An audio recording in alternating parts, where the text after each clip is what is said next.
창세기 1장 26절에서 28절까지 말씀을 우리 다 같이 한 목소리로 공독하시겠습니다.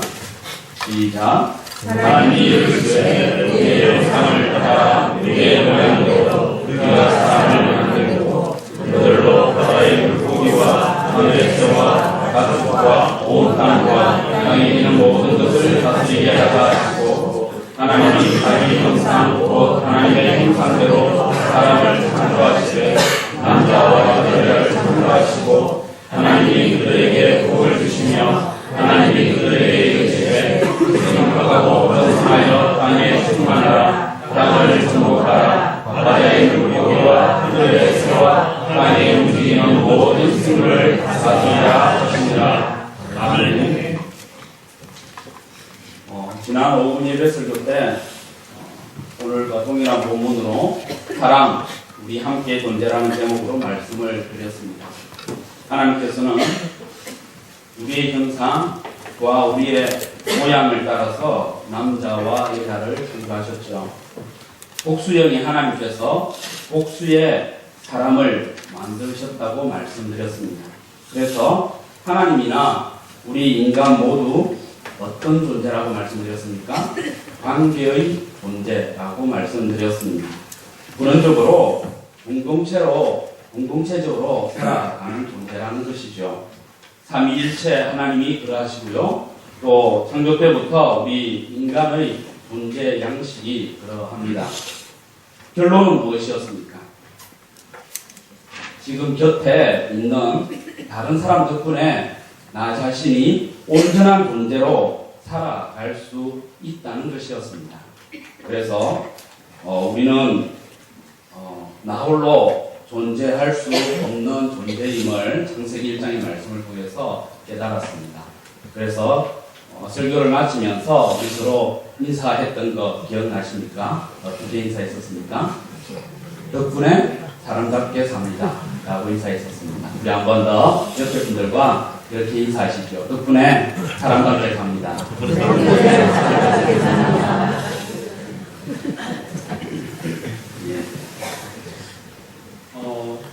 지난번에 우리 예배 때 설교를 강의처럼 했더니 힘들어 하시는 분도 계셨고, 준비를 잘 안 한 것 같다고 질타를 주신 분도 계시고, 또 다른 면에서 너무 좋았다고 하시는 분도 계시고, 어디에 장단을 맞춰야 될지 헷갈리긴 하지만, 한동안 창세기 말씀을 가지고 계속 조금은 강의식으로 될 수 있는 분위기로 말씀을 좀 전하려고 합니다. 공부한다 생각하시고 한번 따라와 보시면 좋을 듯 합니다. 주보에는 창세기 2장 7절에서 8절 말씀도 본문으로 기재했었는데 설교를 준비할 때는 창세기 2장 7절에서 8절 말씀까지 오늘 본문과 연결해서 말씀을 전하려고 준비를 했었는데 분량이 준비하고 보니까 너무 많아가지고 다음 설교 때 이렇게 해야겠다 생각해서 오늘 2장 7절에 말씀은 한길 읽지 않았습니다. 그래서 오늘 주보에 창세기 2장 7절에서 8절 본문이 있는 것은 예고편이다 생각하시고 참고하시면 되겠습니다. 하나님의 형상과 모양대로 지원받았다는 것에는 또 다른 중요한 의미가 있음을 말씀드리고자 지난번과 동일한 본문을 우리가 함께 읽었습니다. 무엇이겠습니까? 어떤 중요한 의미가 우리가 방금 읽었던 창세기 1장 26절에서 28절까지 말씀에 담겨 있을까요? 아마 이미 잘 아시고 계실 겁니다. 오늘 본문을 보면 창조된 사람에게 어떤 역할이 주어지고 있습니까? 다스리게 하는 역할입니다. 26절을 보면 하나님께서 어떤 의견을 제안하십니다. 어떤 의견입니까? 창조된 사람으로 하여금 바다의 물고기와 하늘의 새와 가축과 온 땅과 땅이 기는 모든 것을 어떻게 하자고요? 다스리게 하자는 의견입니다. 그리고 28절 말씀을 보면 그 의견대로 창조된 사람에게 명령하십니다. 생육하고 번성하여 땅에 충만하라. 땅을 정복하라. 바다의 물고기와 하늘의 새와 땅에 움직이는 모든 생물을 어떻게 하라고요? 다스리라고 하십니다. 이처럼 창조된 최초의 사람에게 주어진 최초의 역할은 다스리게 하는 것이었습니다. 충만하라, 정복하라, 다스리라 라고 하는 표현들이 연이어서 나옵니다. 이 표현들을 읽으면 무엇이 이렇게 연상되십니까? 떠오르십니까? 이 표현들은 일종의 왕의 통치를 떠올리게 합니다. 정복하라, 다스리다, 이런 표현들이 그렇습니다. 그렇죠? 그래서 창세기 1장 26절에서 28절의 배경에는 통치라는 개념이 있음을 직감케 합니다. 하나님께서는 사람을 만드시고 다스림, 즉 통치를 명령하셨습니다. 그렇습니다. 하나님께서는 당신의 세상 다스리심을 드러내고 또 그것을 증거하는 존재로 우리 사람을 만드시고 세우신 것이죠. 그렇게 세움을 받은 사람은 위임받은 다스림을 통해 하나님의 세상 다스리심을 증거하게 되었습니다. 하나님의 다스림, 하나님의 통치를 다른 표현으로 하면 무엇일까요? 하나님의 주권입니다. 이것을 우리가 잘 아는 성경의 표현으로 언어로 바꿔서 표현하면 하나님 나라가 되는 것입니다. 그래서 우리가 하나님의 형상대로 지원받았다는 것은 결국 하나님 나라를 증거하는 존재로 살게 되었다는 뜻입니다. 이렇듯 하나님 나라를 사는 게 복이라고 성경은 말씀하고 있습니다. 그래서 예수님께서는 누가복음 4장 43절에서 이렇게 말씀하시는데요.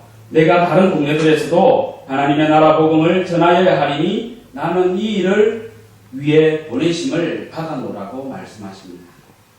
우리 인간이 죄로 말미암아 하나님 나라를 증거하는 이 역할을 제대로 수행하지 못하게 된 겁니다. 인간에게서 하나님의 형상이 파괴된 것이죠. 그런 까닭에 예수님께서 이 땅에 오셨고요. 또 하나님 나라의 복음을 전파하셨습니다. 하나님의 형상을 회복하도록 하신 것이죠. 이것이 성경이 말하는 구원입니다. 그러니까 하나님의 형상의 회복과 하나님 나라의 회복 그리고 구원은 같은 의미로 이어지는 것을 우리는 알 수 있습니다. 구원받은 우리는 하나님 나라의 백성으로 살아갑니다. 하나님께서 다스리시는 나라를 사는 게 최고의 복입니다. 하나님의 형상을 따라 피조세계를 잘 다스리며 사는 것이 우리의 복인 것이죠. 그래서 하나님께서는 충만하고 정복하고 다스리는 역할을 맡기는 명령에 앞서서 우리 사람에게 먼저 복을 주시는 것을 언급하고 있습니다. 28절 말씀을 여러분 한번 보십시오. 그렇게 기록하고 있죠. 이것이 성경에 나오는 최초의 복입니다. 여러분, 우리에게 복은 무엇입니까?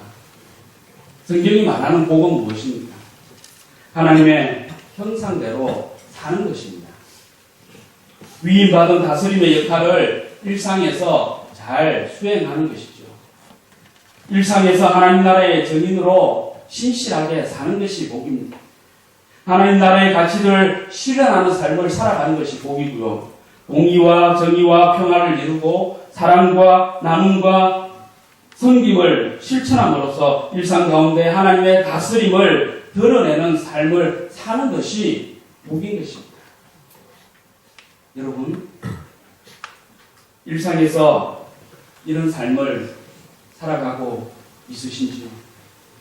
하나님을 자신의 삶의 주인으로 인정하고 모시며 살아가고 있으십니까? 만약 그렇게 살아가고 있으시다면 복받은 삶을 잘 살고 있는 것입니다. 이것이 창세기 1장이 우리에게 말해주는 복이고요. 또 성경 전체가 가르치는 복된 삶인 것입니다. 그런데 우리 그리스도인의 실패가 있습니다.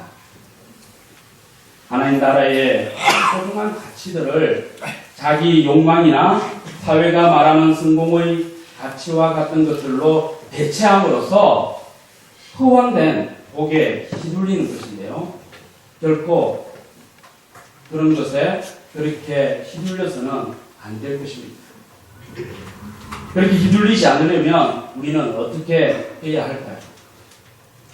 어떻게 하면 되겠습니까?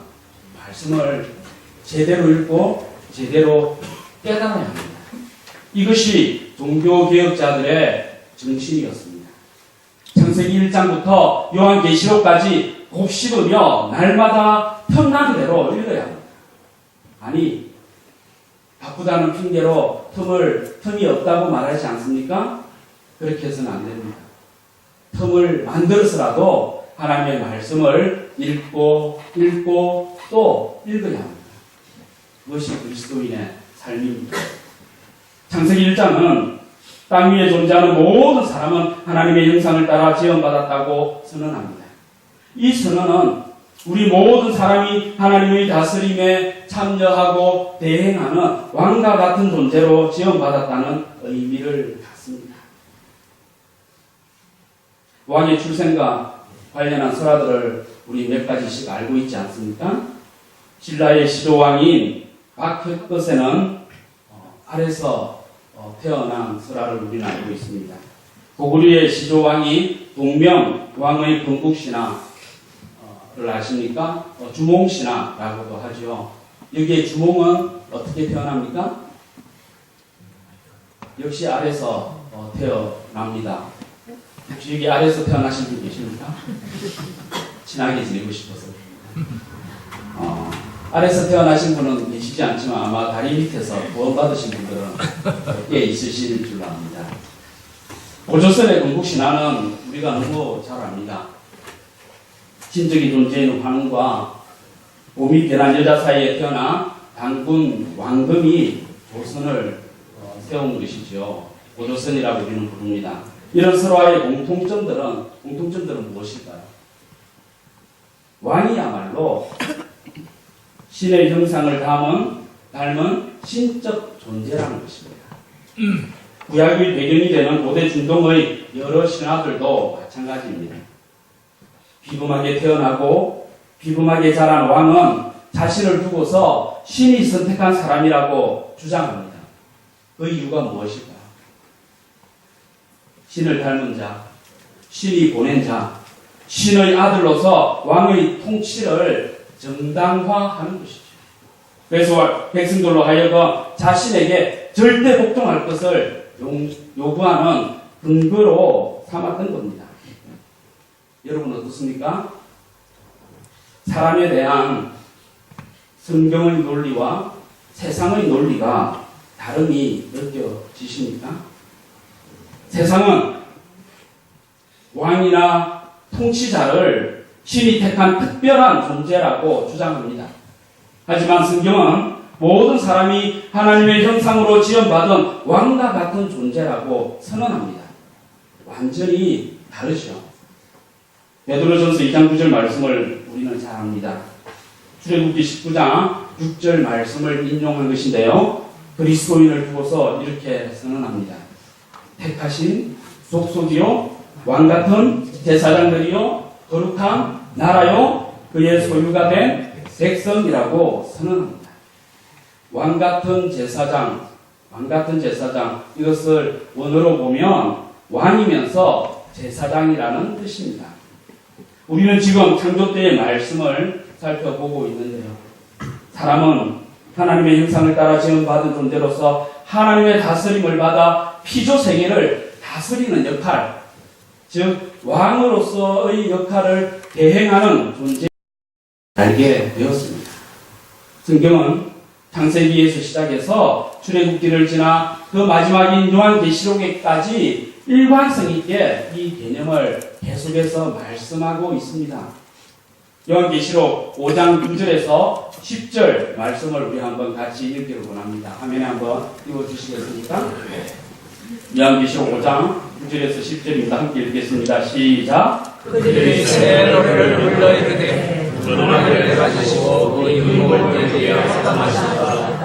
일찍이 주님을 잡아사 각 족속과 하늘과 백성과 나라 가운데서 사람들을 들어와서 하나님께 드리시고 그들로 우리 하나님 앞에서 나라와 제사장들을 삼으셨으니 그들이 땅에서 왕노릇 하리로다 하더라. 아멘. 하나님께서는 우리를 나라로 삼으셨습니다. 그리고 세상 가운데서 왕노릇 하도록 세우셨습니다. 특정한 사람이나 소수의 무리를 왕으로 세우신 게 아닙니다. 모든 사람이 왕으로 세움받은 세상, 이것이 성경이 제시하고 지향하며 약속하는 세상입니다. 비록 짧기는 했지만 이것이 에덴 동산의 삶이었던 것이죠. 아담과 하와는 왜 그딴 짓을 했을까요? 창세기를 읽을 때마다 참 안타깝고 아쉬운 마음에 이런 물음을 던져보곤 합니다. 각박하고 각박한 살림살이로 고단할 때면 더더욱 이런 생각이 들기도 합니다. 서로 경쟁하고 이겨야만 하는 사회, 누군가를 나의 논리로 짓누를 때 성취감을 느끼는 사회, 노후에 어떻게 살까 하는 염려에서 헤어나지 못하는 불안 사회. 그래서 수많은 사건과 사고 속에서 신경 곤두세운 채 살아가야 하는 이 땅의 삶에 지칠 때면 아담과 하와가 참 원망스럽습니다. 여러분은 어떠세요? 아담과 하와가 원망스럽지 않습니까? 예, 조상님들을 잘 모시는 분들은 예, 아담 하와의 잘못조차 받아들이시는 넓은 마음을 가지고 계시네요. 우리는 자본주의 사회를 살아가고 있습니다. 이 사회에서 만약 부모님이 감당할 수 없는 빚만 가득 남긴 채 돌아가신다면 어떤 마음이 드실까요? 죽음이 너무 안타깝고 슬프면서도 일면 그 남긴 빚에 대한 원망스러운 마음이 들지 않겠습니까? 아담과 하와에게 그렇습니다. 하나님의 형상을 잃어버린 삶. 그래서 우리가 감당할 수 없는 죄를 유산으로 남긴 것이죠. 하나님의 완전한 통치 속에서 참된 평화와 안식과 자유를 누릴 권한을 상실한 삶이어서 우리의 일상이 참 피곤하고 또 불안합니다. 이를 두고 영국의 시인 존 밀턴은 신락원이라고 했죠. 무슨 말입니까? 낙원을 잃어버렸다. 이 것입니다. 단편 서사시의 제목인데요. 이것의 부편도 있습니다. 혹시 부편 제목을 아십니까? 복낙원이죠. 네. 낙원이 회복되었다는 뜻입니다. 존 밀턴은 이 작품에서 예수 그리스도가 사탄의 유혹을 이겨내어 잃었던 낙원이 인간의 마음속에 회복되는 것을 아주 잘 묘사하고 있습니다. 우리는 예수 그리스도로 말미암아 회복된 낙원을 교회로서 부분적으로라도 살고 있는 존재입니다. 성도라는 이름으로 세상 가운데 하나님의 다스림을 실현하는 존재인 것이죠. 그런 의미에서 우리의 신앙은 결코 사적일 수 없습니다. 나만 예수 잘 믿고 천국 가면 된다는 것은 결코 성경이 가르치는 내용이 아닙니다. 그것을 우리 가족에게로 확장해도 마찬가지입니다. 우리의 신앙은 창조 때부터 지금까지 언제나 공적일 수밖에 없습니다. 그래서 예수님께서는 하나님 사랑과 함께 이웃 사랑을 가장 큰 계명이라고 우리에게 가르쳐 주신 것이죠. 성도는 하나님의 통치를 대행하여 세상 가운데서 왕노릇하는 존재라는 선언의 의미가 그렇습니다. 우리는 하나님 나라의 공적 임무를 수행하는 존재입니다. 그래서 이렇게 표현할 수 있겠지요. 하나님 나라의 공무원이다. 요즘 공무원 시험 합격하려고 청년들 얼마나 노량진에 가서 열심히 공부하고 있습니까? 거의 대다수가 합격할 수 없는 걸 뻔히 알면서도 공무원이 되려고 이렇게 지금도 이 시간 공부하고 있을지도 모르겠습니다. 그런데 우리에게는 그저 하나님의 택하심으로 하나님 나라의 공무원으로 불러주셨습니다. 얼마나 감사한 일입니다.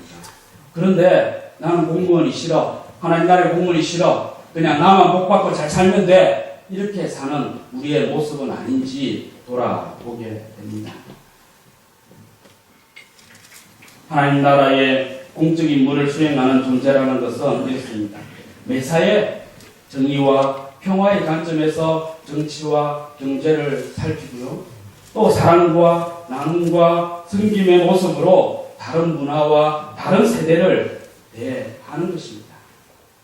이렇게 할 때 복낙원의 실체를, 회복된 낙원의 실체를 보여낼 수 있는 것이죠. 이런 내용이 사도 바울이 에베소서 1장에서 교회에 대해 선언한 내용의 의미를 깨닫게 합니다. 교회는 그의 몸이니, 교회는 그리스도의 몸이니 만물 안에서 만물을 충만하게 하시는 이의 충만함이니라 라고 했죠. 그렇습니다. 교회야말로 세상 가운데 주님의 왕되심을 드러내는 유일한 통로입니다. 교회가 이 역할을 잘 감당할 때 하나님의 다스림으로 충만한 세상을 이루어 갈 수 있습니다. 복낙원 말이죠. 그러니까 성경을 제대로 읽는다면, 창세기 1장부터 성경을 제대로 읽는다면 교회는 교회 자신을 위해 존재할 수 없습니다. 교회는 언제나 세상을 충만하게 하는 역할을 위해서 존재해야 합니다. 하나님의 다스림을 드러내는 역할을 감당해야 합니다. 하나님 나라의 가치를 실현함으로써 하나님께서 살아계시며 역사하심을 세상으로 하여금 깨닫게 하는 것이 우리 교회의 역할인 것이죠. 그래서 신학자들은 교회를 하나님 나라의 창문이다, 하나님 나라의 통로다라고 말합니다. 무슨 말입니까? 지금 이 자리에 있는 우리는 일상의 삶을 통해 하나님의 다스림을 드러내는 왕같은 제사장의 역할을 수행하도록 지원받은 존재라는 것입니다.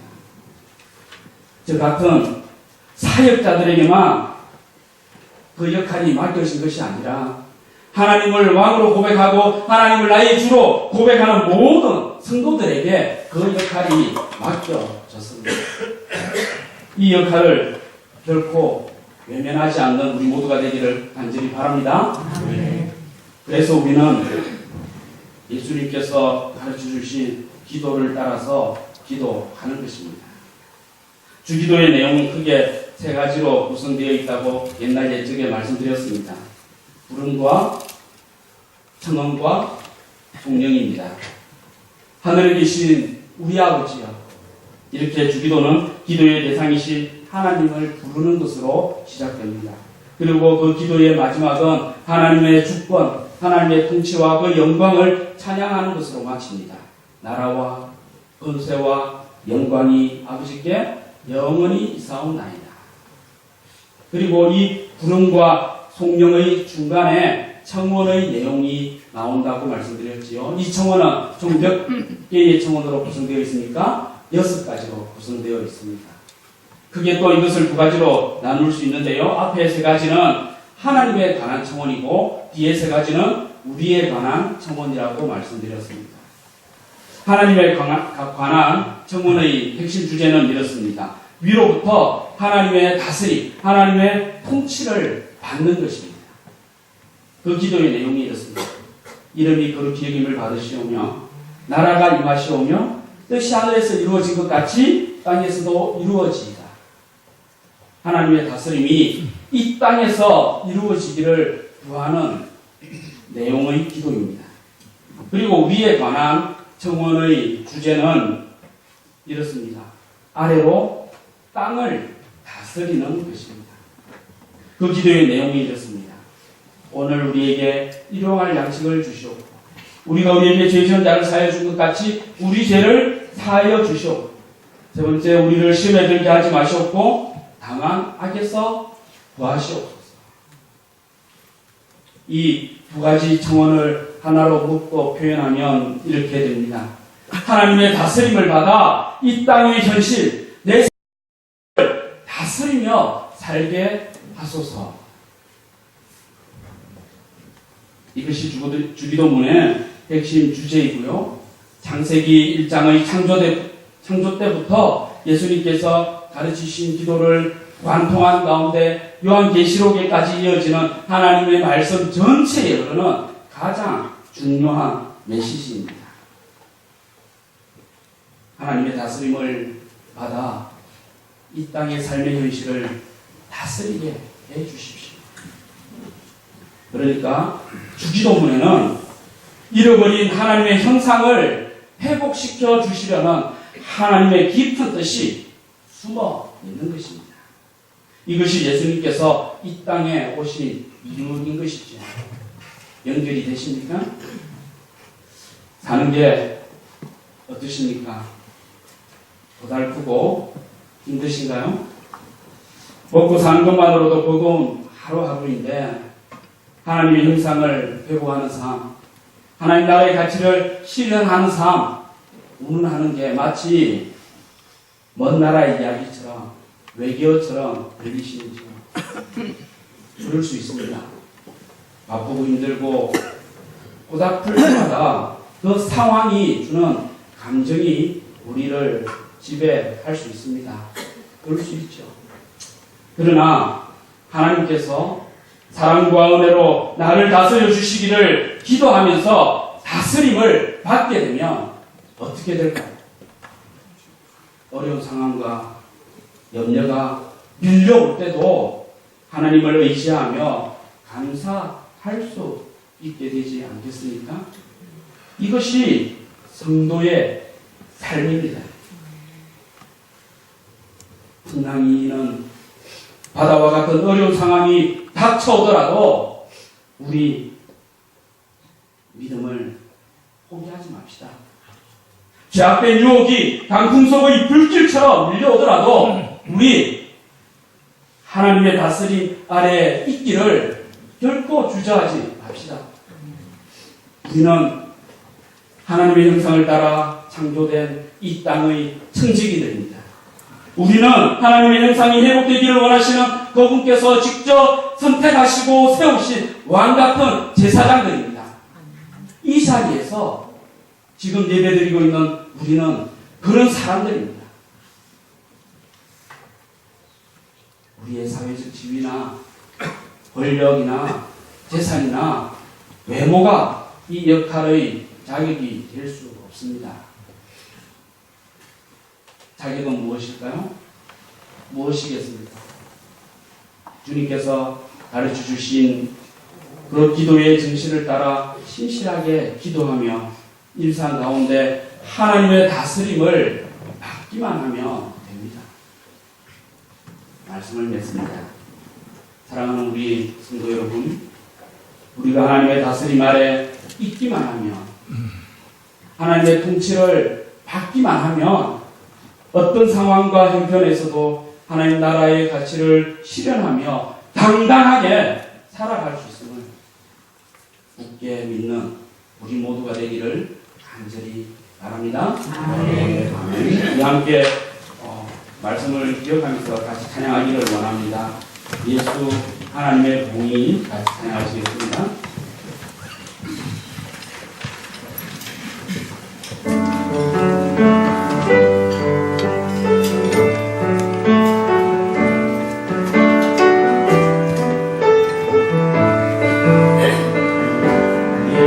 하나님의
다스림을 받는 우리 모두가 되기를 원합니다. 하나님의 그 다스림을 받아 이 땅을 우리의 현실을 잘 우리 모두가 되기를 간절히 원합니다. 그것이 교회고 그것이 성도입니다. 아멘. 하나님 말씀대로 살아가기를 주저하지 마시고 이 땅에서 왕노릇하며 살아가도록 하나님께서 우리를 택하시고 부르셨음을 잊지 않고 하루하루 순간순간 살아가는 우리 모든 성도님들이 다 되시기를 바랍니다.